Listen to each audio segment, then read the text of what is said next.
Welcome to the Paranormal Times again, my friends. Today I'm going to be talking about a location that is very publicly well known to be haunted, super documented, been all over the haunted TV shows and media and stuff. And that is West Virginia Penitentiary, aka Moundsville State Penitentiary in Moundsville, West Virginia. So, this location is synonymous with tales of violence and despair and death. And to this day, it's not one of those places that you're like, maybe it's haunted. No, 100% legit haunted, A plus haunted. So, it was built on top of Native American burial grounds. That's strike number one for it, right? Even right across the street, you'll see the burial mounds for the native indigenous people that lived there before the prison was built. So, from its founding in the 1800s, people that were imprisoned there even reported experiencing things that were tied to those burials in the land beneath them. From 1899 to 1959, a total of 94 men were executed in this prison. Of that 94, 85 were hung. Hanging is just such an awful way to go, right? Those hangings were public spectacles. People were allowed to come in and watch them until one day when a guy went down too quickly and the rope decapitated him. They stopped the public practice of viewing, as well as eventually moved to the electric chair for the remainder of their hangings or their executions. Excuse me.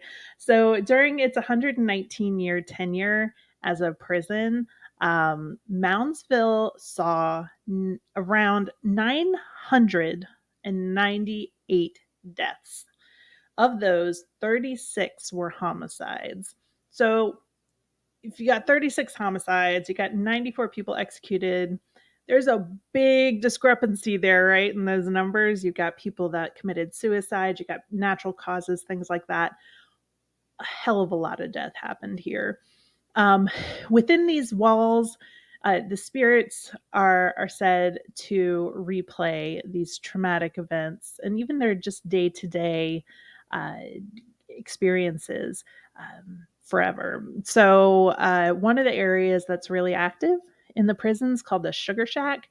It was their recreation room. It was said to be an area of abuse and rape and all that terrible stuff.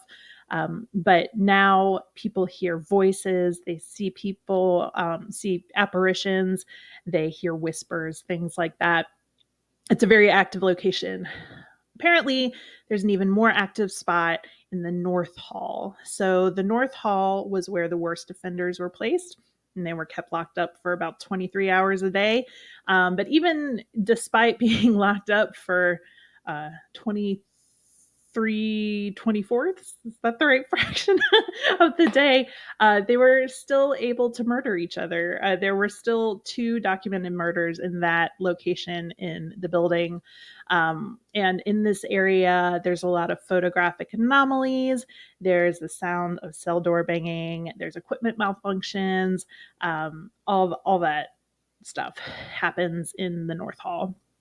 So, like I said, people see apparitions. They hear the door slamming shut. They hear people calling out. All these things that happened in life happening in their death as well continue to occur. So, like I said, Moundsville hosts public ghost hunts as well as private investigations. Check out their website. It is wvpentours.com. So they will take you around and show you the location and you can experience it for yourself. Yeah, I hope you enjoyed this little bit about it. Check out some of the shows that have been created about Moundsville State Penitentiary, aka West Virginia Penitentiary, and I hope you all have an amazing rest of your day. Take care.